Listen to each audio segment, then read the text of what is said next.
नमस्कार, मी आशिष जाधव. झी 24 तासच्या रोखोक चर्चेत तुमचं स्वागत आहे. करोना काळ आहे, त्यातच यंदाचा खरीप हंगाम आता लवकरच सुरू होणार आहे.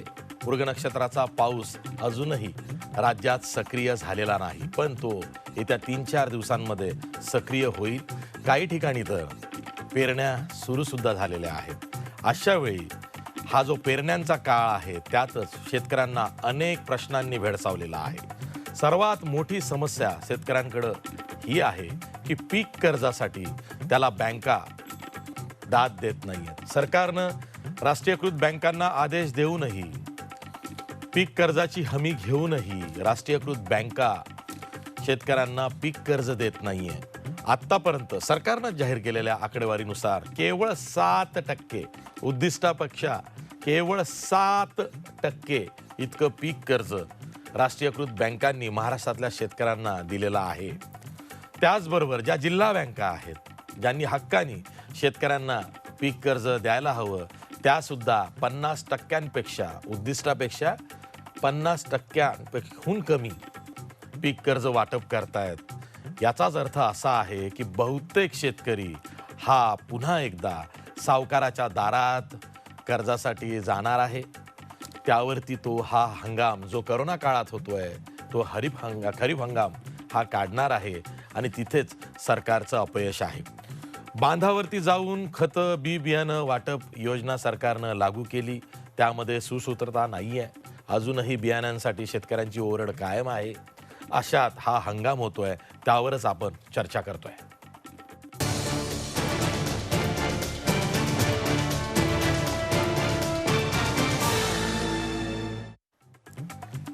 या चर्चेत सहभागी होण्यासाठी आपल्यासोबत मान्यवर पाहुणे आहेत. आपल्यासोबत माजी कृषी मंत्री आणि भाजपचे नेते डॉक्टर अनिल बोंडे आहेत. त्याचबरोबर आपल्यासोबत राज्यातले ज्येष्ठ शेतकरी नेते किशोर तिवारी आहेत, जे या सरकारचे सुद्धा शिवसेनेच्या मार्फत सल्लागार आहेत. तसंच आपल्यासोबत काँग्रेसचे प्रवक्ते सचिन सावंत आहेत. याशिवाय आपल्यासोबत स्वाभिमानी शेतकरी संघटनेचे नेते रविकांत तुपकर आहेत. तसंच आपल्यासोबत औरंगाबादहून शेतकरी नेते जयाजी सूर्यवंशी सुद्धा आहेत. मी सर्वांचं या चर्चेत स्वागत करतो आणि सुरुवातीलाच किशोर तिवारी यांच्याकडे जातो. किशोर तिवारी, मला वाटलं की तुमच्या आवडीचं सरकार राज्यात आलेलं आहे. 8 महिन्यांचं हे सरकार आहे. पहिलाच खरीप हंगाम आहे. करोना जरी असला तरी सरकारनं गांभीर्य दाखवलं असतं. शेतकऱ्यांना त्यांच्या हक्काचं पीक कर्ज अधिक चांगल्या पद्धतीनं मिळवून दिलं असतं. पण पुन्हा तेच मुख्यमंत्री असू देत, कृषी मंत्री असू देत, किंबहुना सरकार असू देत, राष्ट्रीयकृत बँका काही ऐकत नाहीत. सरकारचे हात बांधले गेलेले असतात. सरकारलाही काय मार्ग काढावा हे सुचत नाही. आढावा दर आढावा बैठका होतात. प्रसिद्धीपत्रकं पुन्हा बातम्यांसाठी मीडिया हाऊसेसकडे येतात. आम्ही बातम्या छापतो, देतो, पण शेतकरी मात्र हवाल दिलंच राहतो. हे कधी सुटणार आहे सगळं? यातनं मार्ग काही निघेल? हां, आशिष, पुष्कळ दिवसापासून भेटतोय. नमस्कार. मात्र मी एक तुम्हाला सांगतो की खरीप हंगाम आणि पीक कर्जाची ओरड ही मागच्या 25 वर्षापासून मी बघतो. आता या वर्षीचा संदर्भ तर फारच वेगळा आहे. खरीप हंगाम मातला कापूस, तूर विकणं सुरूच आहे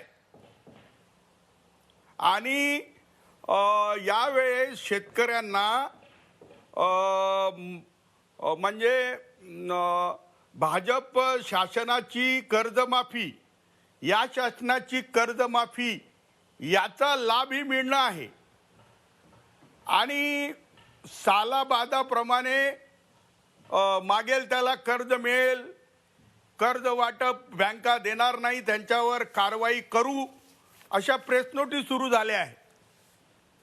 मात्र सत्य परिस्थिती ही आहे की राष्ट्रीयकृत बँकांना थकीत कर्ज असताना किंवा पीक कर्जाची रक्कम आली नसताना नवीन पीक कर्ज देण्याचे एकही आदेश आलेले नाही. आता मला थोडं बोलू द्या की राज्यात 1,40,00,000 हेक्टरमध्ये पेरा होणार आहे. या पेऱ्यासाठी शेतकऱ्याला 70,000 कोटी रुपये सरकारच्या बँकेच्या हिशोबाप्रमाणे लागतात. पण सरकारने फक्त 60% उद्दिष्ट ठेवलं आहे. आता हे सरकार आणि हे अधिकारी कोण आणि नाबार्ड करतंय काय आणि मग काय उरलेल्या पैशासाठी त्यांनी शेतकऱ्यांनी सावकाराकडे जायचं काय? चला, तुम्ही 70,000 कोटीच्या ठिकाणी 54,000 कोटीचं लक्ष ठेवलं आहे. त्याचं वाटप काय?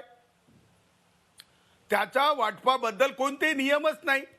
तुम्ही एक प्रश्न मला विचारला की प्रत्येक वर्षी हाच त्रागा शेतकऱ्यांना होतो, याच्यावर पर्याय आहे काय? पर्याय आहे, पतपुरवठा धोरण सुधारा, शेतकऱ्यांना पेरणीपूर्वी पीक कर्ज मिळेल असा नियम करा.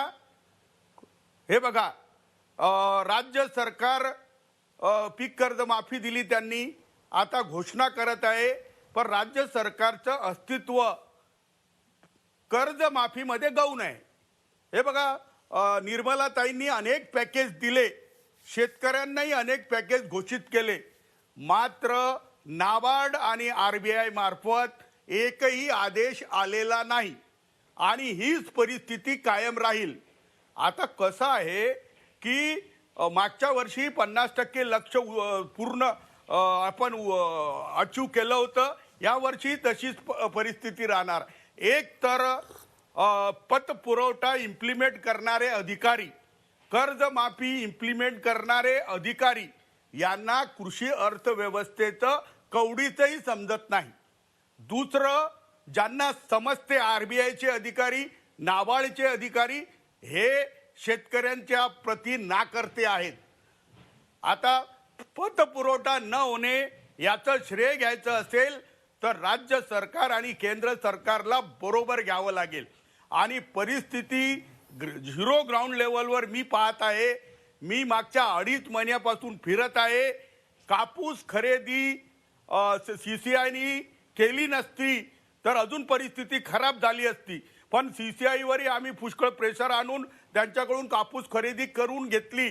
मात्र आशिष, यावर्षी सर्वात जास्त कापसाचा पेरा होणार, कारण सरकारचं अन्न सुरक्षेच्या बाबतीतलं नियोजन चुकलं आहे.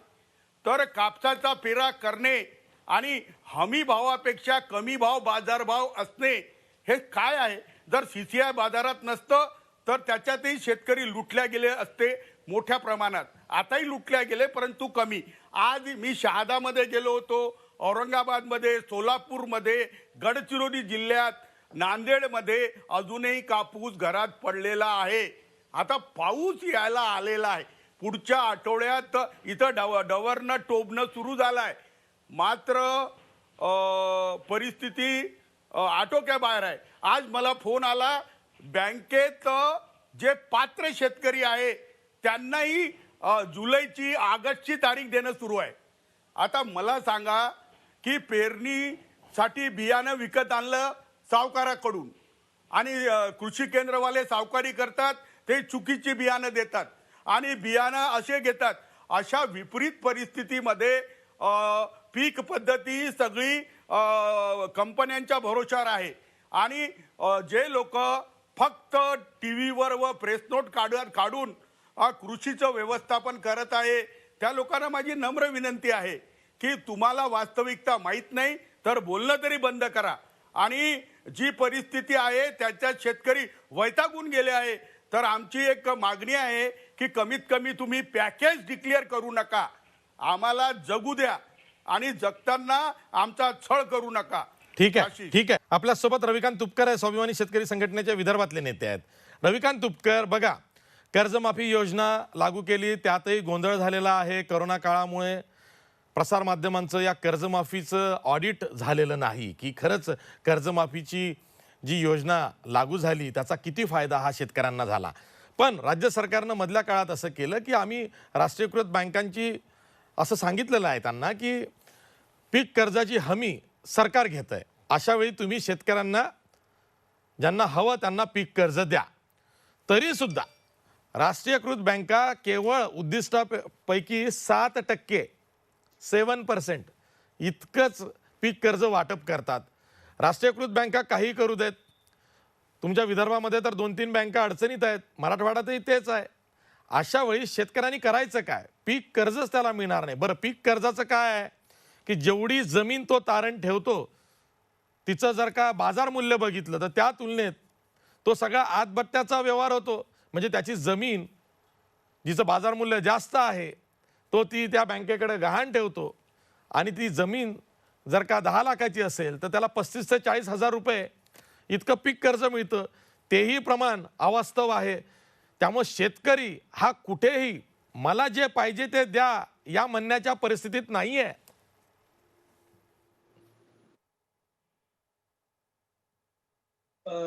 आशिष भाऊ, तुम्ही बोलले ती गोष्ट खरी आहे. तुम्ही एकदम बरोबर बोलले.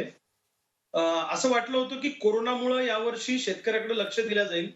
राज्य सरकार, केंद्र सरकार शेतकऱ्याकडे जाणीवपूर्वक लक्ष देईल. कारण अन्नधान्याचा साठा देशामध्ये 1 वर्ष पुरेल एवढाच आहे. आणि आता भविष्यामध्ये शेतकऱ्यांशिवाय जगूच शकत नाही मग कुणी. शेतकऱ्यांचं महत्व कोरोनाच्या काळात कळालेलं आहे. परंतु परिस्थिती तशी नाही.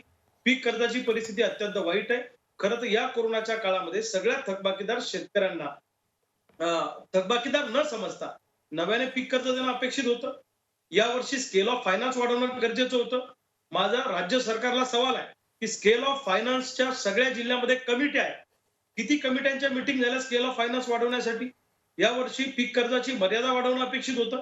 सोयाबीनला एकरी 17,000, 15,000, 18,000 रुपये कर्ज तुम्ही देता आणि फळबागावाल्यांना जास्त कर्ज देता. तर विदर्भ मराठवाड्यात ज्या भागात आत्महत्या जास्त आहेत त्या भागात पीक कर्जाची मर्यादा वाढवणं गरजेची होती. आज बँकांमध्ये स्टॅम्प पेपर तर तुटवडा आहे. या संदर्भामध्ये राज्य सरकारची काय भूमिका आहे? सातबाऱ्यासाठी, फेरफारसाठी लोक 8-8 दिवस तहसीलमध्ये लाईन लावून उभे. कर्जमाफीचा गोळ अजून संपलेला नाही, त्याच्यामुळं टेक्निकली खात्यावर थकबाकी दिसते. हे म्हणतात कर्जमाफी झाली आणि त्याच्यामुळे नवीन पीक कर्ज मिळायला तयार नाही. दलालांचं जाळं राष्ट्रीयकृत बँकांच्या भोवती तयार झालंय. मला माहित आहे की राष्ट्रीयकृत बँकांवर कंट्रोल हे आरबीआयचं जरी असलं तरी राज्य सरकारनं सुद्धा टोकाटोकीची भूमिका राष्ट्रीयकृत बँकांच्या बाबतीमध्ये घेतली पाहिजे. टोकाटोकीचा याचा अर्थ त्यांच्या पाठीमागे दट्टा लावला पाहिजे. ज्या बँका पीक कर्जाचं वाटप व्यवस्थित करत नाही त्यांच्यातले शासकीय कर्मचाऱ्यांचे जे पगार तिथं होतात ते डिपॉझिट काढून घेतले पाहिजे, ते दुसऱ्या बँकेत केले पाहिजे. या काही गोष्टींच्या कारवाई करण्याच्या ज्या काही राज्य सरकारला अधिकार आहे त्याचा वापर त्यांनी केला पाहिजे. दुसरं एक अत्यंत महत्वाची चूक राष्ट्रीय बँकांनी केली की पीक विम्याचे आलेले पैसे यावर्षी कर्ज खात्यामध्ये जमा केले. की जे कर्ज खात्यात जमा करू नये असे राज्य सरकारचे आदेश आहे. परंतु या नॅशनलाइज बँकांनी ऐकलं नाही. म्हणजे पीक विम्याचे आलेले पैसे तिकडं, नुकसान भरपाईचे आलेले पैसे कर्ज खात्यात जमा केले. मग शेतकऱ्यांना काही मिळणार आहे का नाही? ज्या जिल्हा बँकांची परिस्थिती चांगली आहे तिथलं जर सोडलं तर नॅशनलाइज बँकांची परिस्थिती अत्यंत वाईट आहे. म्हणून आणि शेतकरी एवढ्या मोठ्या संख्येने आमच्याकडे येतात. सातबाऱ्यावर जर समजा 5-6 नावं असले तर आता बँका असं म्हणतात की त्या 5-6 लोकांना घेऊन या.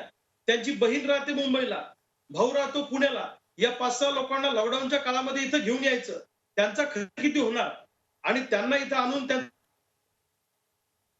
खर्च 3,000 रुपये आणि 1,000 रुपये बाकी खर्च, 4,000 रुपये त्याला खर्च येतो. याच्यामध्ये सरकारने काही तोडगा काढणं अपेक्षित आहे. होऊ शकतं. साधा संमतीलेख घ्या. संमतीलेख घेऊन त्याला पीक कर्ज तुम्ही देऊ शकता. हे काही नाही. किशोर भाऊ बोलले ती गोष्ट खरी आहे की सीसीआयला त्यांनी दट्टा लावला, कापूस खरेदी झाली.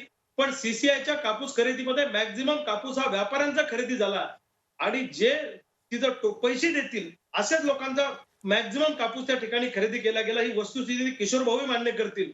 नाफेडचे तुरीचे हरभऱ्याचे पैसे मिळाले नाही.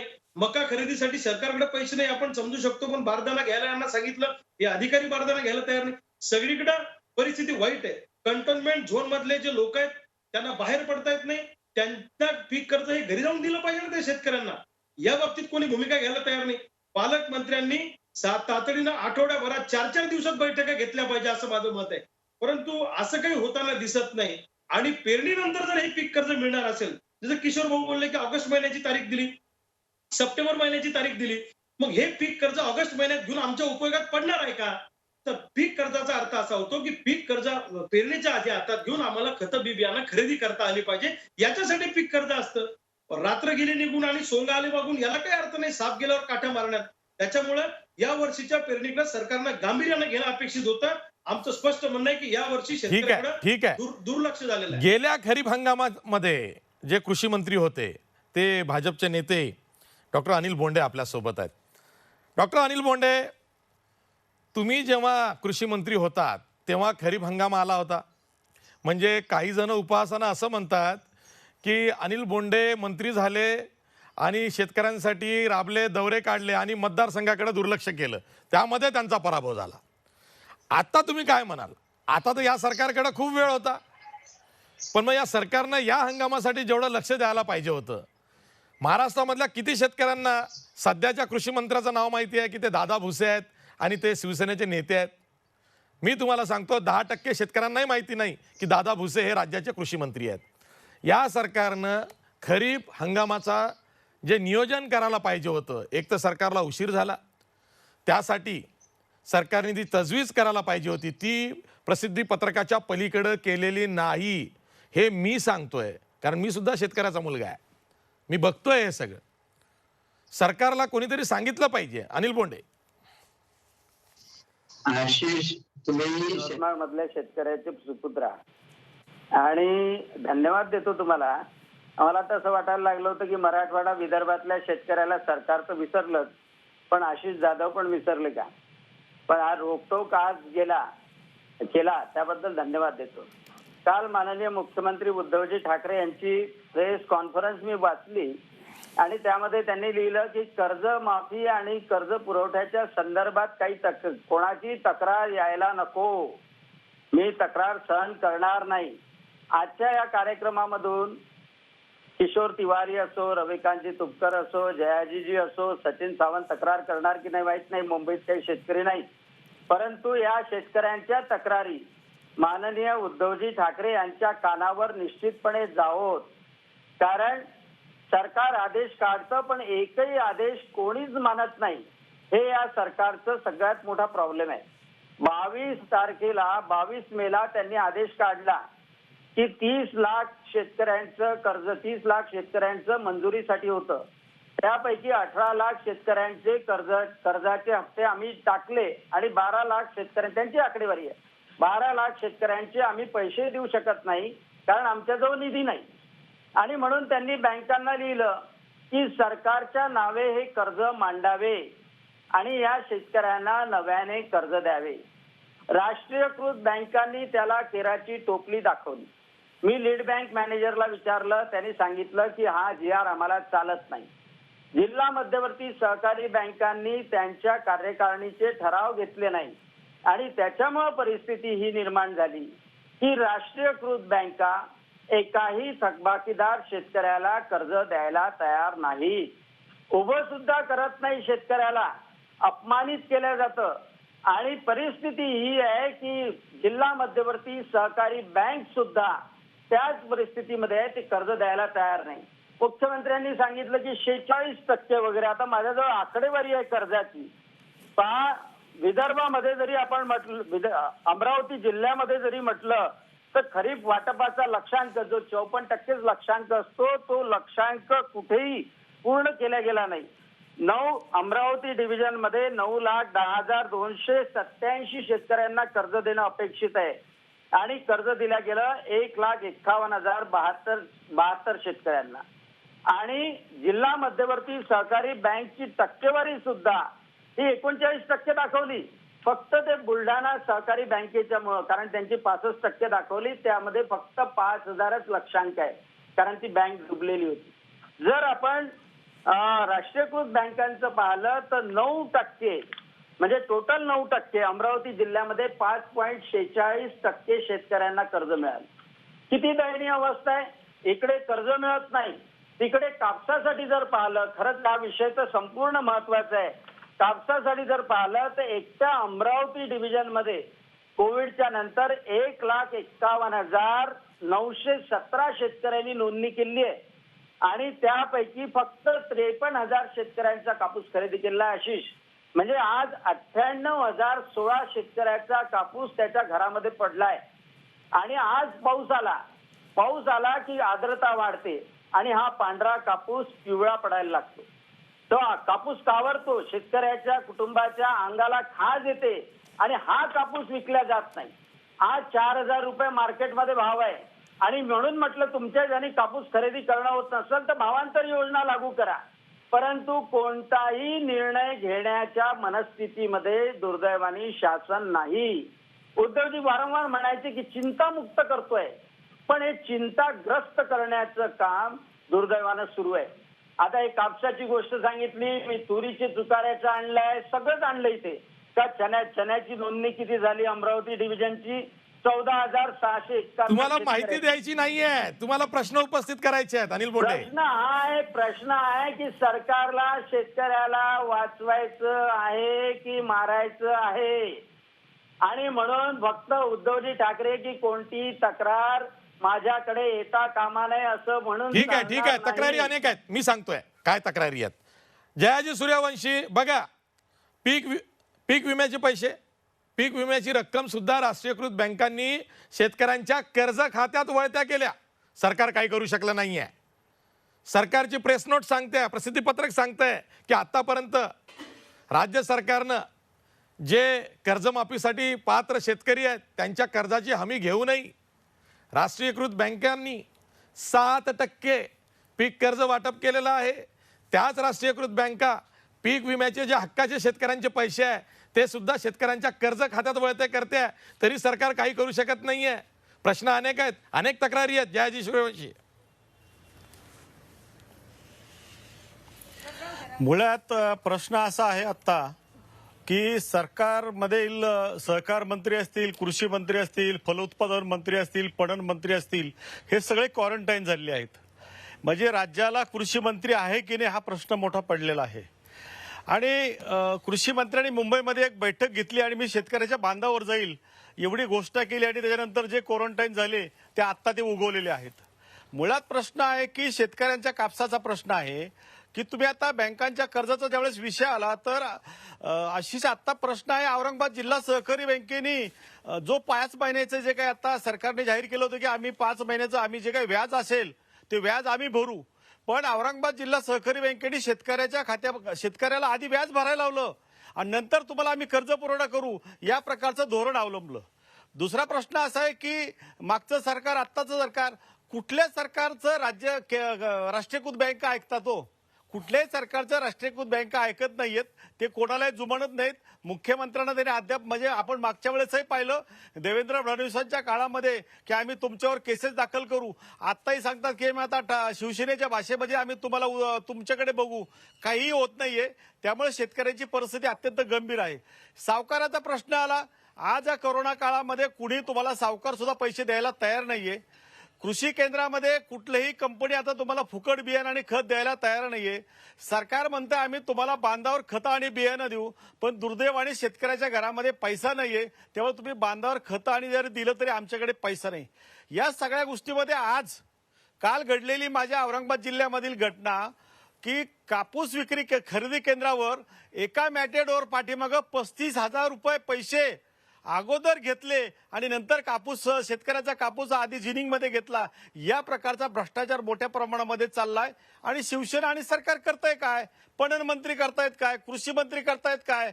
आज अशी परिस्थिती तुम्ही म्हटल्याप्रमाणे लोकांना दादा भुसे कोण आहे ते माहिती नाही, फलोत्पादन मंत्री कोण आहे हे माहिती नाहीये, मग शेतकऱ्याची जबाबदारी कोण घेणार आहे? आता बियाणाच्या बाबतीमध्ये जर विषय आला तर महामंडळाने बियाचे रेट वाढवून ठेवले. म्हणजे महाराष्ट्र राज्य महामंडळाचं बियाणं मंडळ जे आहे ही काय उद्योग कंपनी आहे का? ही का मैको कंपनी आहे किंवा अन्य कंपनी का पैसे कमवणार आहे? तुम्ही त्याचे रेट एवढे वाढवून ठेवलेत की शेतकऱ्यांना ते स्वतःच्या पैशाने सुद्धा खरेदी करता येऊ नये या प्रकारची परिस्थिती आहे. मार्केटमध्ये जे खतं पाहिजेत शेतकऱ्यांना ते खतं अवेलेबल नाहीयेत. तो एक वेगळा प्रश्न फार मोठा आहे. आणि लॉकबंदीमध्ये आमचा कापूस जसा घरामध्ये पडला तसा आमच्या तुरी घरामध्ये पडला, आमचा गहू घरामध्ये पडला.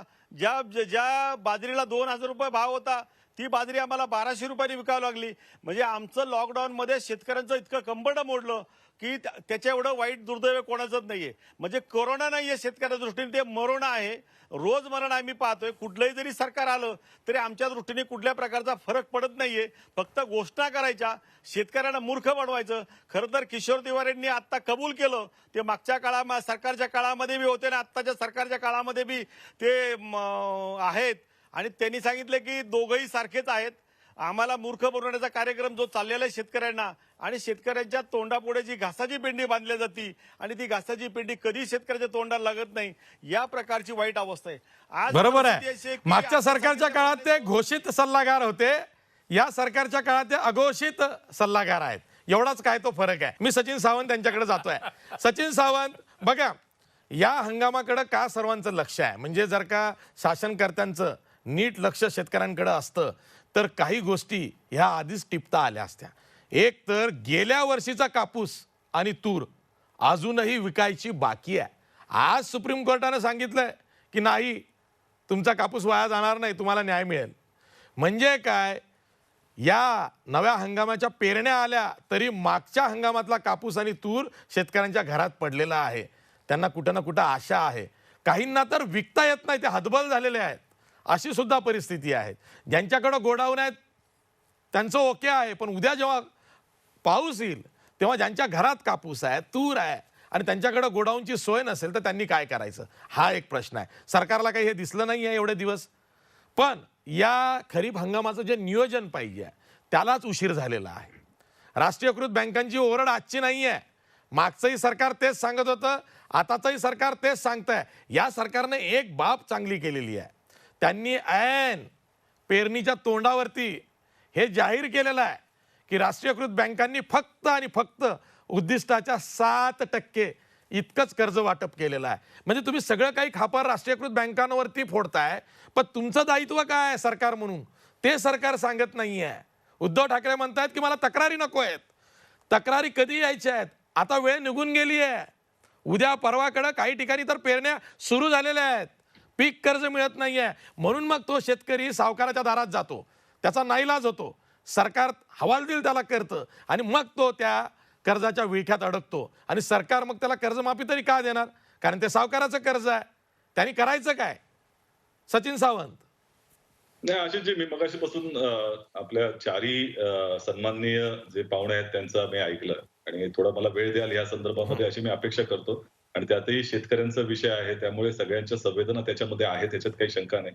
शेतकऱ्याला न्याय देण्यासाठीच हे सरकार स्थापन झाले आहे हे लक्षात घेतलं पाहिजे आणि तोच मूळ गाभा आमच्या एकंदर कार्यपद्धतीचा आहे. आपण हे विसरतो आहोत की ज्या पद्धतीनं गेले अनेक वर्ष शेतकऱ्यांच्या प्रश्नाच्या संदर्भामध्ये वेगवेगळे शासनाने निर्णय घेतले आणि आताच्या पद्धतीमध्ये थोडा अंतर आहे की ते मधलं करोनाचं काम आहे की गेल्या 3 महिने आपण करोनाच्या एका जागतिक संकटाला तोंड देत आहोत. आणि त्यावेळेला ज्या वेळेला शासकीय कर्मचारी देखील फार कमी प्रमाणामध्ये येत आहेत, अनेक ठिकाणी अतिशय वाईट पद्धतीचे प्रश्न समोर निर्माण होत आहेत प्रशासनासमोर, त्याला तोंड देताना आणि त्याचबरोबर शेतकऱ्यांच्या संदर्भामध्ये न्याय देताना अनेक अशा अडचणी येत आहेत. आणि जे काही ह्या करोनाच्या संदर्भात जर म्हणायचं झालं तर ह्याच्यामध्ये काही नॉलेज बँक आपल्याकडे नाहीये. हे अभूतपूर्व संकट आहे, पहिल्यांदा आलेलं आहे. त्यामुळे प्रशासनालाही त्याचा काही अनुभव आहे अशा तऱ्हेचं एक गोष्ट म्हणता येणार नाही आणि त्यामुळे थोड्याफार प्रमाणामध्ये ह्या दृष्टिकोनातून विचार करण्याची आवश्यकता आहे. राहिला आपण मगाशी पीक कर्जाच्या संदर्भामध्ये विचार केला. मला बोंडे साहेबांचं आश्चर्य वाटलं, ते कृषी मंत्री होते. गेल्या 4 वर्षामध्ये जर पाहिलं तुम्ही फडणवीस सरकारच्या कालावधीमध्ये पीक कर्जाच्या संदर्भामध्ये राष्ट्रीयकृत बँकांचं जे लक्ष्यांक गाठण्याचं जे म्हणजे जे उद्दिष्ट गाठण्याचं जे काही जो प्रमाण आहे ते सातत्यानं कमी होत आहे. म्हणजे 40 ते 45% इतकंच त्या ठिकाणी त्याचं उद्दिष्ट गाठलं गेलं, त्याहीपेक्षा कमी झालेलं आहे एका दुसऱ्या वर्षामध्ये. आणि अशा वेळेला आम्ही सातत्यानं तेव्हा ओरड करत होतो की हे जर तुम्ही उद्दिष्ट गाठलं नाही तर शेतकरी हा सावकाराच्या दारामध्ये जाण्यासाठी त्या ठिकाणी त्याच्याकडे दुसरा पर्याय राहत नाही. आणि ही परिस्थिती वेळोवेळी आली होती, याकरता काही केलं गेलं नाही. खऱ्या अर्थाने पीक कर्ज देण्याची ही जी काही भूमिका आहे याची जबाबदारी केंद्र सरकार राज्य सरकार दोघांची आहे. आणि त्यामुळे जेव्हा राष्ट्रीयकृत बँकांचा प्रश्न येतो त्यावेळेला भारतीय जनता पक्षाचं सरकार दोन्ही ठिकाणी होतं हे विसरता कामा नये. केंद्रातही अजूनही सरकार ते आहे आणि राज्यातही त्यावेळेला 5 वर्ष सरकार होतं, त्यांना ते करता आलं नाही ही वस्तुस्थिती आहे. राहता राहिला या संदर्भामध्ये यांनी जी कर्जमाफी छत्रपती शिवाजी महाराज यांच्या नावानं जी कर्जमाफी केली, ज्याच्या नावानं फसवणूक केली. तुम्ही अविरत चालणारी निरंतर चालणारी अशी कर्जमाफी पहिल्यांदा देशाला आणि राज्याला अनुभवायला मिळाली. 3-4 वर्ष झाली तरी कर्जमाफी ती पूर्ण होतच नव्हती. आणि 34,000 कोटीचं जे लक्ष्य दिलं होतं त्याच्यामध्ये 18,000 कोटीच्या पलीकडे तो आकडा गेला नाही आणि 89 लाख शेतकऱ्यांच्या ऐवजी केवळ 45 लाख शेतकऱ्यांनाच त्या ठिकाणी कर्ज वाटप झालेलं आहे. कर्जमाफी त्यांची झाली आहे. ही वस्तुस्थिती आहे. त्याच्या उलट या कालावधीमध्ये जी महात्मा फुले यांच्या नावानं जी आपण कर्जमुक्ती योजना त्या ठिकाणी आणली त्याच्यामध्ये जवळपास 12,000 कोटी रुपयाचं वाटप हे होऊन देखील झालेलं आहे. 20 लाख, 19 लाख, 19.5 लाख शेतकऱ्यांच्या खात्यामध्ये तो वर्ग जमा झाला. या परिस्थितीमध्ये नव्यानं म्हणजे आताच्या मार्च 2020 पर्यंत 60% त्याची अंमलबजावणी झाली आहे या कर्जमाफी योजनेची. आणि त्यामध्ये आजच्या परिस्थितीमध्ये जो हप्ता होता तो 11 लाख शेतकऱ्यांना जवळपास 8,100 कोटी रुपये आपल्याला वर्ग करायचे होते. आज शासनाची जी आर्थिक परिस्थिती आहे तुम्ही लक्षात घ्या. केंद्र सरकारकडनं 5 पैशाची मदत राज्य सरकारला नाहीये. मार्च महिन्यामध्ये जो रेव्हेन्यूचा लॉस आहे तो 25,000 कोटी रुपयाचा लॉस झाला. 2019च्या मार्च महिन्यामध्ये 31 मार्च पर्यंत महाराष्ट्राला 47,000 कोटी रुपयाचं उत्पन्न होतं, रेव्हेन्यू होता, महसूल होता. तो या कालावधीमध्ये मार्च 2020 ला हा 22,000 कोटी रुपयापर्यंत आला. त्यानंतर प्रत्येक महिन्यामध्ये एप्रिल, मे मध्ये दर महिन्याला 10,000 प्रति महिना तूट येते. आणि केंद्र सरकारकडनं कुठल्याही तऱ्हेची त्या ठिकाणी मदत नाही. सांगितलं गेलं की कर्ज तुम्ही काढून त्या ठिकाणी भरा. कर्जाच्या संदर्भामध्ये राज्य सरकार आणि केंद्र सरकार ज्या वेळेला स्वतः येतं त्यावेळेला इतर ठिकाणी कर्ज वाटप करायला बँकांकडे पैसा नसतो. ही वस्तुस्थिती लक्षात घेतलं पाहिजे. हे अर्थतज्ञ कोणी त्या दृष्टीकोनातून त्याला दुजोरा देईल. विषय असा आहे की हे 8,100 कोटी शासनाकडे नाहीयेत. ही वस्तुस्थिती आहे. आणि मला असं वाटतं की ज्या भारतीय जनता पक्षाच्या विरोधी पक्षांना याच्या विरोधामध्ये ओरड करण्यासाठी म्हणजे आंदोलन करण्यासाठी वेळ मिळतो, पण केंद्र सरकारकडे राज्याला निधी मिळवण्यासाठी त्यांना वेळ मिळत नाही. त्यांचा स्वतःचा निधी देखील ते पीएम केअरला टाकतात, मुख्यमंत्री सहायता निधीला देत नाहीत. त्यामुळे अपेक्षा अशी होती की मोदी सरकार तुमचं आहे, तुमच्या भाजपचं आहे, तुम्ही एकत्र मिळून राज्याला निधी मिळेल अशा तऱ्हेची व्यवस्था करा, पण ती काही केली नाही. परंतु हे 8,100 कोटी राज्याकडे नाही आहेत. ही वस्तुस्थिती असताना 22 मेला जी.आर काढून हे कळवलं गेलं की हा निधी आम्ही देय आहे आम्हाला, तुम्ही आमच्या नावावर वर्ग करा राज्य सरकारच्या नावानं. हे त्या ठिकाणी एसएलपीसी मध्ये देखील सांगितलं गेलं. आणि तरी देखील त्या ठिकाणी बँकांकडनं विषय असा आला की या संदर्भामध्ये आम्हाला आरबीआयला सांगेल आणि आम्हाला परवानगी मिळणार नाही. ही वस्तुस्थिती आहे जी झाली. त्यानंतर मुख्यमंत्र्यांनी तात्काळ पंतप्रधानांना पत्र लिहिलं की तुम्ही लक्ष घाला आणि आरबीआयला कळवा, आम्हाला निधीची तुतवडा आहे आमच्याकडे. आरबीआयला सांगा, तुम्ही निर्देश द्या की ही आम्ही जी वर्ग करतोय आम्ही ही देय ठेवतोय राज्याच्या ह्या सगळ्या बँकांना, याचा भुर्दंड पडणार नाही ही काळजी आम्ही घेतो. परंतु पंतप्रधानांकडनं त्याचं 5 पैशाचं उत्तरही आलेलं नाही. कुठल्याही कार्यालयात केंद्र सरकारकडनं उत्तर आलेलं नाही, आजतागायत आलं नाही. आणि म्हणूनच तात्काळ एसएलबीसीची मीटिंग ज्यावेळेला बोलवली गेली, काल आपल्याला माहिती असेल व्हिडिओ कॉन्फरन्सिंग मध्ये हा विषय चर्चेला गेला. आणि पहिल्यांदा खरीप हंगामाच्या नियोजनाच्या संदर्भामध्ये पहिल्यांदा अशी गोष्ट झाली की या संदर्भामध्ये प्रत्येक पालकमंत्र्यानं प्रत्येक जिल्ह्याची बैठक घेऊन त्या ठिकाणी त्याच्यावरती चर्चा केलेली आहे. आणि त्यांचे जे काही प्रस्ताव आलेत ती कालच्या बैठकीमध्ये जी चर्चा झाली. आणि त्यातला हा जो प्रमुख प्रस्ताव होता त्यामध्ये असं म्हटलेलं आहे की मग अशा परिस्थितीमध्ये पंतप्रधानांची अपेक्षा त्यांच्या मदतीची आपण सोडलेली आहे. आरबीआय काय करेल, केंद्र सरकार काय करेल ही अपेक्षा सोडली आहे. मग आम्ही आता प्रस्ताव बँकांना दिलेला आहे की आम्ही तुमच्याबरोबर करार करतो. आम्ही राज्य सरकार आता बँकांबरोबर करार करणार आहे. आणि त्याच्या संदर्भामध्ये जो ड्राफ्ट आहे तो एलएनजेडी असेल म्हणजे विधी व न्याय खात्याकडे आणि फायनान्सच्या डिपार्टमेंटच्या परवानगीला पाठवलाय. 2 दिवसामध्ये या संदर्भामधली कार्यवाही पूर्ण करून बँकांबरोबर करार केला जाणार आहे. आणि त्या कराराच्या अन्वये तात्काळ हे जे पैसे आहेत 8,100 कोटी रुपये हे त्या ठिकाणी आम्ही देतो आहोत तुम्हाला हे मान्य करून बँकांनी तो जो निधी आहे अगोदरचा आलेला आणि हा निधी हा त्याच्यामध्ये न करता वर्ग करता पीक कर्जाच्या याच्यामध्ये दुसऱ्या ठिकाणी न वापरता तो नवीन पीक कर्ज देण्याकरता करण्यात यावा ही वस्तुस्थिती आहे. दुसरी गोष्ट तुम्ही एक लक्षात घ्या की ज्या वेळेला हे 8,100 कोटी रुपयांचं आम्ही देणं म्हणतो आहोत की ज्या शेतकऱ्यांच्या थकबाकीच्या संदर्भामध्ये ती जिल्हा मध्यवर्ती बँकांमध्ये तेवढीच थकबाकी आहे आणि राष्ट्रीयकृत बँकांमध्ये देखील तेवढीच थकबाकी आहे. परंतु जिल्हा मध्यवर्ती बँका या वेळेला मागे पुढे पाहत नाहीयेत. त्यांनी 46% जवळपास हे कर्ज वाटप केलेलं आहे. वस्तुस्थिती लक्षात घ्या. आणि राष्ट्रीयकृत बँका या 60% कर्ज वाटप करतायत. मी आजच एसएलबीसीच्या प्रमुखांशी त्या ठिकाणी बोललो. त्यांनी मला असं सांगितलं की आमच्याकडे अजूनपर्यंत त्या ठिकाणी ती पूर्णपणे यंत्रणा कामाला लागलेली नाहीये. वस्तुस्थिती ही आहे. हा सप्टेंबर पर्यंत आहे. म्हणजे त्यांचं उत्तर सांगतोय मी, सप्टेंबर पर्यंत हंगाम चालणार आहे. त्यामुळे 4 महिन्यामध्ये आम्ही किती त्या ठिकाणी उद्दिष्ट गाठतो हे तुम्ही पहा. म्हणजे हे ज्या पद्धतीचं बोलणं आलं आमच्याकडे. वस्तुस्थिती ही आहे की बँकांकडे, राष्ट्रीयकृत बँकांकडे पीक कर्जाच्या संदर्भातलं नियोजन नाहीये. केंद्र सरकारनं काही मदत दिली नाही. आरबीआयच्या कुठल्याही गाईडलाईन्स त्या दृष्टिकोनातून नाहीयेत की या पद्धतीने दिलंच पाहिजे आहे तुम्हाला. कारण पैशाची सगळी चणचण या राष्ट्रीयकृत बँकांना त्या ठिकाणी साधते. त्यामुळे हात वरती करण्याची परिस्थिती त्यांची आहे. गेल्या 3-4 वर्ष करतायत, नवीन नाहीये. याही वर्षी त्यांनी केलेलं आहे. आमचा त्या ठिकाणी पाठपुरावा चालू राहणार आहे. निश्चितपणे या संदर्भामध्ये पीक कर्ज नव्यानं मिळालं ठीक आहे. पाहिजे. याकरता आम्ही जे काय करू शकत आहोत ते करत आहोत. ठीक आहे, तुम्ही अधिकृतपणे हे जाहीर केलेलं आहे आणि मला हे खूप अप्रूप वाटतंय. किशोर तिवारी, ऐकलं राष्ट्रीयकृत बँकांचं उत्तर की सप्टेंबरपर्यंत हंगाम चालणार आहे.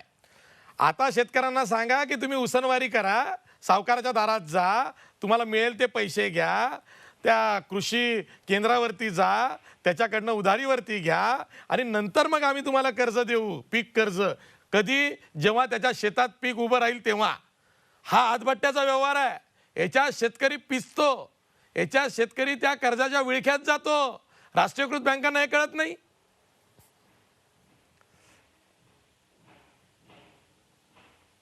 काय सचिन सावंत हे माझे मित्र आहेत, परंतु ते एक फारच उत्कृष्ट प्रवक्ते आहेत. ते ज्या पक्षाकडून बाजू मांडतात त्या पक्षाकडून चांगल्या रीतीने मांडतात. तसंच अनिल बोंडे सुद्धा नव्यानेच आता प्रवक्ते आहे. मागच्या 4-5 वर्षात ते सुद्धा उत्कृष्ट झाले आहे. मात्र जयाजी सूर्यवंशी हे शेतकरी नेते आहे, रवी हा शेतकरी नेताच आहे. एक जयाजी जे बोलले की दादा फुसे कुठं क्वारंटाईनमध्ये गेले, तर मला एक सांगायचं आहे की दादाजी फुसेंवर अन्याय करू नका. ते त्यांनी अख्ख्या मार्च, एप्रिल, मे आणि आत्ताही त्यांचे दौरे सुरूच आहे. त्यांनी सर्व ठिकाणी जाऊन बैठका घेतल्या आणि त्यांनी प्रयत्न केले. आता सचिन सावंत जे म्हणाले की SLBCवर आमचं नियंत्रण फार कमी आहे, नाबार्डला नियोजन करायचं आहे, RBIला डायरेक्शन द्यायची आहे.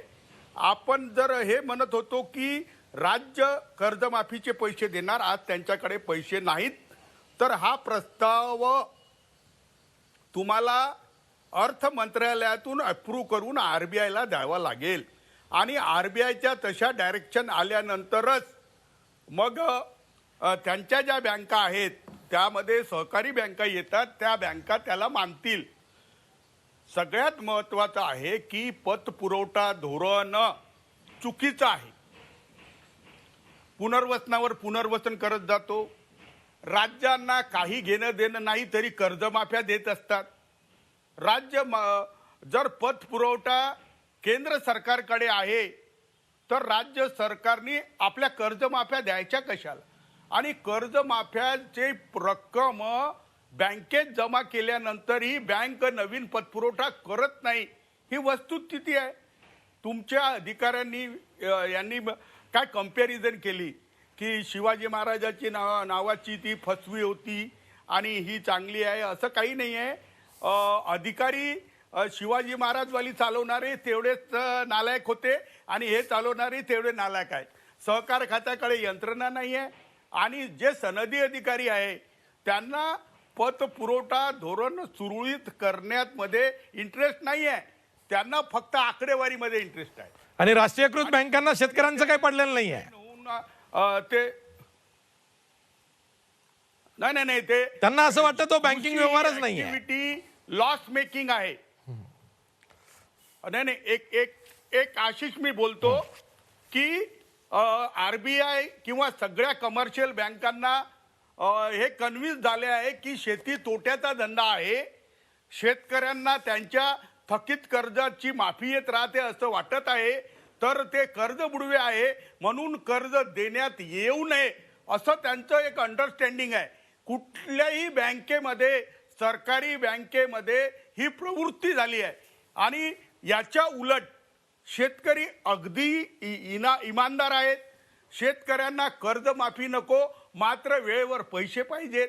आणि एक तुम्हाला सांगतो, विदर्भ मराठवाड्यामध्ये ग्रामीण विभागात करोना संकटात सर्व शेतकऱ्यांनी शिस्त पाळली आणि एकही बाधित नाहीये. बरोबर आहे. एकही बाधित नाहीये. गाव बंदी लागू केली होती. स्वतःच्या जावयालाही त्यांनी क्वारंटाईन केलं होतं, मुलीलाही बाहेर ठेवलं होतं. एवढी शिस्त बाळगणारे लोक आहेत. आम्हाला बदनाम करून ठेवलं आहे. या शेतकऱ्यांना त्यांच्या शेतीमालाचे पैसे वेळेवर द्या. अरे अनिल बोंडे जे म्हणाले 56,000 लोकांनी कापूस विकला, त्यांचे चुकारे व्हायचे आहे. मी अकोला जिल्ह्यात फिरत आहे, मला सनदी अधिकारी म्हणतात की मुख्यमंत्र्याचा आदेश आहे, तुम्ही दौऱ्यावर जाऊ नका. हे असे लोक आहेत, मला रोखत आहे. आणि मला आश्चर्य वाटते, हे सगळे सनदी अधिकारी एअर कंडिशन मध्ये बसून आहेत आणि एवढा जुलूम केला की वर्धा जिल्ह्यावाल्यांनी शेतीचा माल हिंगणघाट बाजारपेठेत विकूच दिला नाही. अरे देशात देश निर्माण केले या लोकांनी. प्रत्येक जिल्हाधिकारी हा हुकुमशाह झालाय आणि शेतकऱ्याचा छळ करत आहे. काही शेतकऱ्याची शेती जर अमरावती जिल्ह्यावाल्याची वाशिम जिल्ह्यात असेल तर तू आलाच कसा म्हणून त्याला दिवसभर पोलीस स्टेशनमध्ये बसवलं आणि गृहमंत्र्यांनी फोन केल्यावर सोडलं, कारण त्यांनी माझ्याशी संपर्क केला होता. हे प्रकार होत आहेत आणि अजूनही शेतकऱ्याचा छळ कमी झालेला नाही आहे. अधिकारी मस्तीत आलेले आहे. आणि ठीक आहे, मी तुमचा त्रागा समजू शकतो किशोर तिवारी, कारण तुम्ही सगळेच फील्डवरती काम करणारे, जमिनीवरती काम करणारे नेते आहात. रविकांत तुपकर, बघा आत्ता पुढच्या 3-4 दिवसात सबंध महाराष्ट्रात मान्सूनचा पाऊस हा सक्रिय होईल. काही ठिकाणी पेरण्या सुरू झाल्यात, काही ठिकाणी पुढच्या 15-20 दिवसात पेरण्या होणार आहेत. अशा वेळी पीक कर्जाची जी बोंबाबोंब झालेली आहे, त्या शेतकऱ्याकडं इलाजच नाही आहे की सावकारच्या दारात जाणे किंवा त्या कृषी केंद्रावरती जाऊन बियाणं तरी घेणे. आता सरकारनं मोठा गाजावाजा करून जी योजना लागू केलेली आहे की शेतकऱ्याच्या बांधावरती खतं आणि बी बियाणं, त्याला रिस्पॉन्स कसा आहे? प्रामाणिक उत्तर द्या. जर का चांगली योजना असेल, चांगला लाभ मिळत असेल तर तसं सांगा, त्यात उणिवा असतील तर ते सांगा.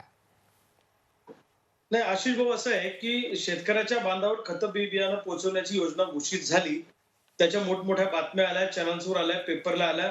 ते सगळं हेडलाईन मॅनेजमेंटचा भाग आहे असं मला वाटतं. प्रत्यक्ष शेतकऱ्यांच्या बांधावर खतं बी बियाणे पोहोचले नाही, अत्यंत प्रामाणिकपणे तुम्हाला सांगतो. आणि सरकारच्या मॅक्झिमम योजना कशा आहेत की 100तल्या 2 लोकांना ती योजनेचा लाभ द्यायचा आणि त्यांचे पोस्टर छापायचे, त्यांच्या मुलाखती करायच्या, बाकीचे 98 लोक मेले तरी चालतील, हे असं सरकारचं धोरण आहे. आणि खतं बी बियाणं हे प्रत्यक्ष यांनी अजिबात पोहोचवलेलं नाहीये. मी मगापासून चर्चा ऐकतोय की सचिन भाऊ आमचे मित्र आहेत, ते म्हणाले की बोंडे साहेबांच्या सरकारच्या काळात असं झालं. बोंडे साहेब आमचे मित्र आहेत, ते म्हणतात या सरकारच्या काळात असं झालं. याच्यातच खरं आमचं मरण झालंय. म्हणजे या सरकारनं मागच्या सरकारवर ढकलायचं, मागच्या सरकारनं या सरकारवर ढकलायचं. आणि तरी ते फक्त मित्र म्हणाले, आदरणीय म्हणाले नाहीत, नाहीतर आदरणीय म्हणू भांडतात. हो, तर यांच्या भांडणामध्ये, यांच्या राजकीय पक्षांच्या भांडणामध्ये मुख्य प्रश्न शेतकऱ्याचा बाजूला राहतो आणि शेतकऱ्यांचा प्रश्न हा विरोधी पक्षवाल्यांना फार जवळचा वाटतो. पनवेलच्या नवी मुंबईच्या पुढे गाडी गेली आशिष भाऊ की आम्ही शेतकरी विसरतो, मग आम्हाला सगळे सत्तेचं सगळं स्वप्न पडतं. हे सगळी परिस्थिती आहे. मला सचिन भाऊ, म्हणजे बाकीच्या गोष्टी अपार्ट फ्रॉम दिस, सगळं सरकार असो काही असो, सरकारच्या लोकांकडून जर नॅशनलाइज बँका ऐकत नसतील तर आमच्या सारख्या चळवळीतल्या कार्यकर्त्यांना सांगा, तुम्हाला वाईट वाटेल मी बोललो तर, पण ठोकून काढलं पाहिजे नॅशनल बँकेच्या मॅनेजरला बँकेत घुसून. आमच्यावर कारवाई करू नका तुम्ही, आम्ही ठोकून काढतो, यांना नीट करतो. आज बुलढाणा जिल्ह्यातल्या संग्रामपूर तालुक्यामध्ये 500 शेतकऱ्यांनी स्टेट बँकेला घेराव घातला.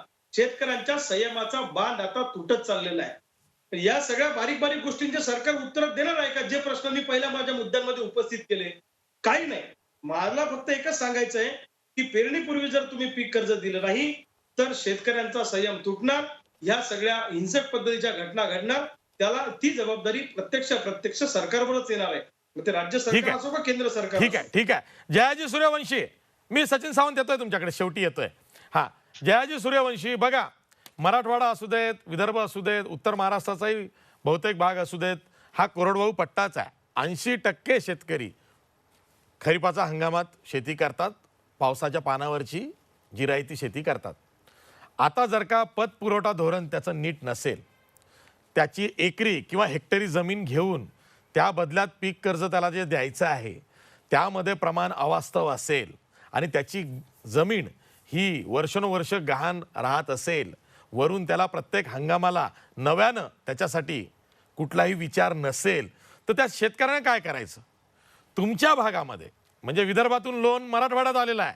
औरंगाबाद विभागाच्या 8 जिल्ह्यांमध्ये सर्वाधिक आत्महत्या होतात शेतकऱ्यांच्या. कधी कारण शोधलं का की पीक कर्ज हेच मूळ कारण आहे आत्महत्येचं? हे मुळात दोन प्रश्न आहेत की आता पीक कर्ज तर प्रामुख्याने आत्महत्येचं कारण आहेच. कारण मुद्दा काय झाला माहिती का, आता आम्ही एक जो अभ्यास केला की राष्ट्रीयकृत बँका शेतकऱ्यांना कर्ज देत नाहीत. राष्ट्रीयकृत बँका शेतकऱ्यांना कर्ज देत नसल्यामुळे शेतकरी मायक्रो फायनान्स कंपनीच्या दारामध्ये जातो आणि मायक्रो फायनान्स कंपनीमध्ये सर्वात जास्त आत्महत्या मराठवाड्यामध्ये झालेल्या आहेत. हे मी मागच्या सरकारच्या काळामध्ये मी सरकारच्या कानावर घातलं होतं, पवार साहेबांच्या कानावर घातलं होतं की महाराष्ट्रामधील 25 ते 30% शेतकरी आज मायक्रो फायनान्सच्या जाळ्यामध्ये अडकलेले आहेत. यांना राष्ट्रीयकृत बँका कर्ज देत नसल्यामुळे ते मायक्रो फायनान्सकडे जातात. त्यांची कर्जमाफी काही झालेली नाहीये. आता सगळ्यात महत्वाचा जो विषय आहे की आता माझ्या औरंगाबाद जिल्ह्यामध्ये 30 शेतकऱ्यांच्या या महिन्यामध्ये आत्महत्या झालेल्या आहेत. आणि 30 शेतकरी जर या महिन्यामध्ये तुम्हाला आत्महत्या करताना दिसत असतील तर त्याचा पंचनामा सुद्धा झालेला नाहीये. एवढ्या प्रकारची दुर्दैवी अवस्था आहे. आता रवी भाऊ म्हणले की ते काय आमचे काय खतं बांधावर. अहो मुळात प्रश्न आहे की तुम्ही आमच्या बांधावर खतं देताना काही मंत्र्यांचे फोटो काढले, आमदारांनी फोटो काढले, पण मला खतं घेण्यासाठी आणि बियाणं घेण्यासाठी माझ्याकडे पैसे नाही आहेत ना. तुम्ही काय मला आंदन म्हणून खत देणार नाहीयेत, मला फुकट म्हणून खत देणार नाहीयेत. माझ्याकडे पैसे पाहिजे, ते पैसे माझ्याकडे नाहीयेत. माझ्याकडे ती माझी आता परिस्थिती नाहीये. माझ्या घरामध्ये कापूस तुरी पडलेल्या आहेत आणि आता मी काहीही खरेदी करू शकत नाही आणि याचा परिणाम हा संपूर्ण उद्याच्या खरीपाच्या उत्पन्नावर होणार आहे. सगळ्यात महत्वाची गोष्ट दुसरी आता अशी आहे की कापूस शिल्लक असल्यामुळे पुढच्या वर्षी कापूस पेरायचा का नाही पेरायचा यामध्ये संभ्रमावस्थेमध्ये शेतकरी सापडलेला आहे. म्हणजे अनेक समस्यामध्ये शेतकरी असताना सरकारचं कृषी धोरण अत्यंत चुकीचं आहे. आम्हाला वाटलं होतं की मागच्या सरकारनंतर या सरकारमध्ये काहीतरी बदल होईल, कारण फुंडकर साहेब आले, फुंडकर साहेबांचा शांत स्वभाव, त्यांनी काही केलं नाही, बोंडे साहेबांना काही करायला मिळालं नाही. आणि आत्ताची परिस्थिती आहे की आमचे तिवारी साहेब म्हणतात की तुम्ही भूषणवर काही बोलू नका. अहो तिवारी साहेब, या ठिकाणी आमच्या मोसंब्या वाळून गेल्या, आमचे द्राक्षे सडले, आमचे टमाटे फेकून द्यावे लागले, तरी एकही पणन मंत्री आला नाही, कृषी मंत्री आला नाही, आमच्याकडे पाहिलं नाही आणि तरी तुम्ही म्हणता तुम्ही कोणावर आरोप करू नका. मग ह्या जबाबदारी कोणाची होती की या राज्यामधील या महाराष्ट्रातील जे द्राक्ष आहेत ते बाहेर पाठवायचे, टमाटे बाहेर पाठवायचे, डाळिंब बाहेर पाठवायचे. मराठवाड्यामधल्या सगळ्या मोसंब्याचा सडा झाला. 2 रुपये आणि 3 रुपये किलोने आम्ही मोसंबी विकली, तरी राज्यातला एका माणूस पुढे आला नाही आणि तुम्ही म्हणता की यांच्यावर काय आरोप घेऊ नका. मग कोणावर आरोप घ्यायचा? सत्ता करणाऱ्यांच्यावर जर आम्ही आरोप घ्यायचे नाही, आमच्याकडे 4 पैसे आले असते, आम्ही ते फेडले असते. आता तुमच्या हातामध्ये, राज्याच्या हातामध्ये महामंडळ आहे. तुम्ही बियाण्याचे भाव कसे काय वाढवले बरं? याच्यावर तुम्ही का काही बोलत नाहीयेत? त्याच्यावर तुम्ही बोललं पाहिजे. जे तुमच्या महाबीजचे सुद्धा दर वाढलेले आहेत, तिथं आक्षेप आहे. महाबीज नाही वाढवले ना, त्याच्यावर तुम्ही काय बोलणार नाही. महाबीजनीच वाढवलेत. महाबीजचे दर असे आहेत की आता मार्केटपेक्षा महाबीजचे दर जास्त झाले आहेत. म्हणजे जर महाबीज बीज वाढवणार असेल, महाबीज ही काय नफा कमवणारी कंपनी नाहीये. शेतकऱ्यांना कमी भावामध्ये बियाणं उपलब्ध करून देणारी कंपनी आहे. तुम्ही फक्त राष्ट्रीयकृत बँकेमध्ये बोलणार. मी आता तुम्हाला औरंगाबाद जिल्हा सहकारी बँकेचं उदाहरण सांगितलं की ते 5 महिन्याचं व्याज आकारल्याशिवाय कर्ज प्रकरण मंजूर करत नाहीत. ही बँक तर राज्य सहकारी बँकेच्या हातामध्ये आहेत. मग तिथं तुम्ही काय केलेलं आहे? तुम्ही काय करणार आहात त्याच्या संदर्भामध्ये? तिथं तर सर्व पक्षाचे लोक आहेत. त्या बँकेवर सत्तार आहेत, त्या बँकेवर भुमरे आहेत, त्या बँकेवर आमचे बागडे नाना आहेत, सगळ्या पक्षाचे लोक त्या बँकेवर आहेत. तुम्ही काय, तुमची भूमिका आहे त्याच्यावर आता? म्हणजे तुम्ही सर्व मिळून शेतकऱ्यांना रवी भाऊच्या भाषेमध्ये हा कलगीतुरा आहे. मागच्या सरकार विरोधी लोक फक्त आमच्या वाट्याला आहेत, सत्ताधारी आमच्या वाट्याला नाही आहेत. दुर्दैवाडी शेतकऱ्यांच्या वाट्याला विरोधी पक्ष असतो. मागच्या काळामध्ये मी विरोधी पक्ष आमच्या वाट्याला होता, याही काळामध्ये विरोधी पक्ष आमच्या वाट्याला आहे. सत्ताधारी शेतकऱ्यांच्या वाट्याला कधीच येत नाहीत. त्यांनी फक्त बोंबा मारायच्या आणि आमच्या पत्रामध्ये काही पडत नाही. आणि आमच्यासारखे पत्रकार फक्त प्रश्न करत बसतात वर्षानुवर्षे. 15 वर्ष झाले तेच प्रश्न आम्ही उगाळतोय, उत्तर काही सापडत नाहीये. अनिल बोंडे हाच प्रश्न आहे. अनिल बोंडे, केंद्र सरकार म्हणतंय की शेतमालाला आम्ही यंदा हमी भावाच्या 1.5 पट दर देणार आहोत. शेतकरी ती बातमी सुद्धा वाचत नाही, अशी परिस्थिती आहे. बरोबर आहे आशिष. सचिन सावंतांनी एवढं मोठं लंब भाषण दिलं की नाही, तर 22 मेचा जो GR काढला त्याच्या अगोदर पणन मंत्र्याला आणि मुख्यमंत्र्याला सांगितलं असतं की या बँका ऐकणार नाही, आपल्याला अगोदर आपलं सरकार इंडेमनिटी ठेवावी लागेल आणि त्याच्यानंतरच कर्ज दिलं जाईल. आज नुसत्या राष्ट्रीयकृत बँका नाही अमरावती जिल्हा मध्यवर्ती सहकारी बँकेने फक्त 5% कर्ज वाटप केलेलं आहे. मग मध्यवर्ती सहकारी बँका सुद्धा वाटतात का? आज माझं हेच म्हणणं आहे, समजा जर हमी भाव वाढवलेला असेल, 1.5 झालेला असेल, कापसाचे भाव 6,000 झालेले असेल, तर ते खरेदी केल्या गेले पाहिजे. आणि खरेदी जर केल्या जात नसेल तर भावांतर दिलं गेलं पाहिजे. कारण का जोपर्यंत भावांतर दिल्या जात नाही तोपर्यंत व्यापारी लुटणार आणि सरकार पण वाचवणार नाही. आणि म्हणून भावांतर देणं आवश्यक आहे. मागच्या वेळेला देवेंद्र फडणवीस सरकारने आठवा तुरी खरेदी करता आल्या नव्हत्या, ते 1,000 प्रति क्विंटल भावांतर दिलं होतं. मग आता ती घोषणा का करत नाही? बरं, पणन मंत्री पश्चिम महाराष्ट्रातले, मला त्याबद्दल काही माहिती, चांगला आहे ते माणूस, पण कापसाच्या बद्दल निर्णय घेत नाही. शरदचंद्रजी पवार साखरेसाठी पॅकेज मागतात, पण आठवतं का तुम्हाला की शरदचंद्रजी पवारांनी कापसासाठी, तुरीसाठी आणि चण्यासाठी पॅकेज मागितलं म्हणून? मग मला हे म्हणायचं आहे की जो सगळ्यात जास्त कोरडवाहू शेतकरी आहे, विदर्भ, मराठवाडा आणि उत्तर महाराष्ट्र, जो कापूस पिकवतो, चना पिकवतो, तूर पिकवतो, तोच सगळ्यात जास्त हालामध्ये आहे. साखर कारखान्यावाल्यांचं काही बिघडलं नाही. तुम्ही तुमच्या उत्तरात एक बाब सांगितलेली आहे. मला ते सचिन सावंत यांना विचारायचं आहे. सचिन सावंत, राष्ट्रीयकृत बँका सोडा, आता अनिल बोंडे काय म्हणाले की अमरावती जिल्हा मध्यवर्ती बँकेनं आतापर्यंत 5% पीक कर्ज वाटप केलेलं आहे. अमरावती जिल्ह्यात बघा, वरुड घ्या, मोर्शी घ्या, परतवाडा घ्या, चांदूर बाजार घ्या, दर्यापूर घ्या, हा सगळा रेगूर पट्टा आहे, काळ्या जमिनीचा पट्टा आहे, कोरडवाहू कापसाचा पट्टा आहे. इथं जर का 5% जिल्हा बँक कर्ज वाटप करत असेल तर कोणत्या बँकेकडनं अपेक्षा करायची? नाही, मला थोडंसं आश्चर्य वाटतं या संदर्भामध्ये. मगाशी मी पहिल्या सुरुवातीला केलं त्याच्या संदर्भामध्ये मला अपेक्षा होती की ही जी टीका करत असताना थोडेफार प्रमाणामध्ये आपण संवेदना ज्या कालावधीनं आपण चाललोय त्याच्याबद्दल बाळगली जाईल. परंतु बोंडे साहेबांचं मला तो जास्त आश्चर्य वाटतं. बाकी तर आपले सगळे शेतकऱ्यांचे नेते आहेत, त्यामुळे त्यांचं मंत्रिपद तर गेलंच गेलं, त्या मंत्रिपदात आमदारकी गेली, त्यांना वाटणारच. तो ऐकून घ्या, ते शेवटच्या काळात इतके राबले पण नाईलाज झाला त्यांचा. आता ते सगळी माहिती तुमच्या समोर मांडतायत. हा, त्याचं जर प्रमाण असतं की शेतकरी जर सुजलाम सुफलाम असतं तर बोंडे साहेबांचं प्रमाण दिलं असतं मी. परंतु तुम्ही दिलं तर काय हरकत नाही, आमच्या शुभेच्छा आहेत त्यांना. पण विषय असा आहे की या संदर्भामध्ये बोंडे साहेब ज्या पद्धतीनं बोलत आहेत तेवढेच त्या ठिकाणी त्वेषानं, आवेशानं आणि तेवढ्याच संवेदनशीलतेनं जर ते केंद्र सरकारशी यावेळेला भांडले असते, मोदींशी भांडले असते तर अधिक चांगलं झालं असतं. तुम्ही लक्षात घ्या, धरणातलं पाणी सोडायचं नाही. ऐका. साखरेचं पॅकेज मागितलं तसं कापसाचं मागतोय. अनिल बोंडे बघा, नाना पटोले भांडले, आज विधानसभेचे अध्यक्ष आहेत, तसं ते सांगतात तुम्हाला. हा, साखरेसाठी पॅकेज मागतात. ऐका ना, सचिन सावंत पवार साहेबांना सांगा ना कापसासाठी पॅकेज मागायला. ऐका ना.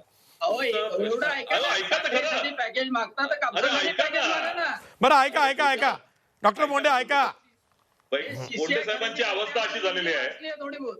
अरे ऐका तर खरं, बोंडे साहेबांची अवस्था अशी झाली की सहनही होत नाही आणि सांगताही येत नाही. अहो, पण एवढं झालं तरी त्यांनी प्रॅक्टिस सुरू केलेली नाहीये. सगळे डॉक्टर अनिल बोंडे हे MD मेडिसिन आहेत, अजूनही ते शेतकऱ्यांसाठी राबतायत. हा, चला. बोंडे साहेब शेतकऱ्यांचे डॉक्टर पण अधिक चांगले होऊ शकले असते त्यांच्या कार्यकालामध्ये. ते झालं नाही, दुर्दैव आहे महाराष्ट्राचं. परंतु विषय असा आहे की या संदर्भामध्ये ज्या वेळेला शेतकरी अत्यंत अस्वस्थ अवस्थेमध्ये आहे त्या वेळेला आम्ही सातत्यानं जी मागणी राष्ट्रीय स्तरावर करत होतो की आता मदतीच्या पॅकेजची आवश्यकता आहे. 20 लाख कोटी रुपयांचं पॅकेज जाहीर करण्याच्या आधी किती आम्ही टावं फोडलं काँग्रेस पक्षानं. परंतु त्या 20 लाख कोटीमध्ये या शेतकऱ्यांना थेट मदतीसाठी काय दिलं गेलं? तुम्ही काय कापसाच्या संदर्भामध्ये निर्णय घेतला, ऊसाच्या संदर्भामध्ये काय निर्णय घेतला? तुम्ही आता अपेक्षा करताय की राज्य सरकारकडे पैसा नाही आहे. आज 8,100 कोटी रुपये देता येत नाहीत आणि आम्ही त्या ठिकाणी पूर्णपणे आम्हाला काही जशी सोन्याची खाण सापडली आहे आणि आम्ही त्यातनं देत नाही आहोत असं तऱ्हेचं चित्र उभं करतात. तुम्ही महाराष्ट्र विरोधी आहात.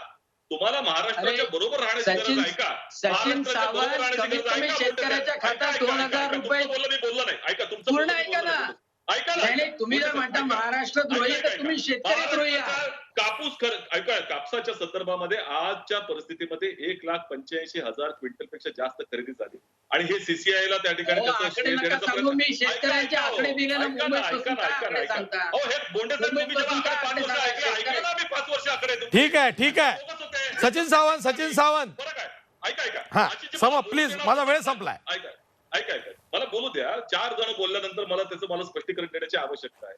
विषय असा आहे की केंद्र सरकारनं आम्हाला ठेंगा दाखवलेला आहे. आणि राज्य सरकारकडनं ज्या पद्धतीनं अपेक्षा केली जाते की त्या मोठ्या प्रमाणामध्ये निधी उपलब्ध करून द्यावा ती अवास्तव आहे आणि भारतीय जनता पक्षाचं राजकारण त्याच्यात दिसतंय. विषय असा आहे की कापसाची खरेदी ही कापूस पणन महासंघामार्फत झालेली आहे. 1800 कोटी रुपयाची बँक गॅरंटी राज्य सरकारनं दिली आहे, लक्षात घ्या. सीसीआय त्याच्यातला प्रॉफिट आणि लॉसच्या मधला बघते ते दृष्टिकोन, त्याचं कम्पेन्सेशन देत असते, ती गॅरंटी त्याच्यानंतरची असते. आधी राज्य सरकारला पैसा उभारावा लागतो त्याच्यासाठी. आजच्या परिस्थितीमध्ये तुरीची खरेदी जवळपास पूर्ण झालेली आहे, हरभऱ्याची खरेदी मागे राहिली आहे, लक्षात घ्या. परंतु राज्याच्याकडे एवढ्या मोठ्या प्रमाणामध्ये आर्थिक जर निधीचं नियोजन करायचं असेल तर केंद्र सरकारकडनं मदतीची अपेक्षा आहे. शेतकऱ्यासाठी द्या, परंतु शेतकरी त्यावेळेला जातो त्यावेळेला हे काही बोलत नाहीत. मोदींच्या समोर यांची अवस्था वाईट होते, लगेच बोटचेप धोरण घेतात, मोदींना घाबरतात आणि शेतकऱ्याच्या नावाला टाव फोडतात. हे असं दोन्ही पासून कसं होऊ शकेल? मोदींच्याकडे आवाज उठवायसाठी आम्ही तुमच्या बरोबर घाबरू नका. आपण ठीक आहे. केंद्र सरकारकडे मागणी करायची असेल आणि केंद्र सरकार जर का देत नसेल तर मग राज्य सरकारला मार्ग काढावा लागेल. शेवटी प्रश्न शेतकऱ्यांचा आहे, बळीराजाचा आहे आणि हा जो खरीपाचा हंगाम आहे तोच सर्वस्वी असणाऱ्या 80% शेतकरी राज्यातला आहे की केवळ मान्सूनच्या पावसावरती शेती करणारा, खरीप हंगाम करणारा हा जो शेतकरी आहे त्याच्यासाठी, त्याच्या पीक कर्जासाठी जर का 8,500 कोटी रुपयांची रक्कम हवी असेल आणि केंद्र सरकार त्यातला कुठलाही हिस्सा उचलत नसेल किंवा आर्थिक मदत करत नसेल आणि राज्य सरकारच्या तिजोरीत पैसे नसेल तर राज्य सरकारनं इतर मार्ग अवलंबलावे, जसे की कर्ज काढावं किंवा त्यांच्या जे महामंडळ आहेत, जे नफ्यातली महामंडळ आहेत, त्यांच्या ज्या ठेवी आहेत त्या गोठवाव्यात, जेणेकरून शेतकऱ्यांसाठी सढळ हस्ते मदत करता येईल. जर का पीक कर्जाअभावी शेतकरी कर्जाच्या खाईत लोटला गेला तर तो शेतकरी नंतर आत्महत्या करतो. आता करोना काळ आहे म्हणून सर्व काही माफ आहे असं होणार नाही. उद्या 2 महिन्यांनी 3 महिन्यांनी जेव्हा शेतकऱ्यांच्या हे लक्षात येईल की आपल्याला पीक कर्ज मिळू शकलं नाही, सरकार आणि बँका ह्या शेतकऱ्यांच्या बद्दल उदासीन होत्या म्हणून हे सगळं झालं, तेव्हा काय परिस्थिती होईल? सगळं काही करोनावरती ढकलून चालणार नाही. आपल्याला मधला मार्ग काढावा लागेल, लवकर काढावा लागेल. हंगाम तोंडावर नाही तर हंगाम दारात आलेला आहे, पेरण्या सुरू झालेल्या आहेत, पीक कर्जाची बोंब कायम आहे, त्यातनं मार्ग काढणं फार गरजेचं आहे. मी इथंच थांबतोय. सर्व मान्यवर पाहुण्यांचे आभार मानतो. पाहत राहा झी 24 तास, रहा एक पाऊल पुढे.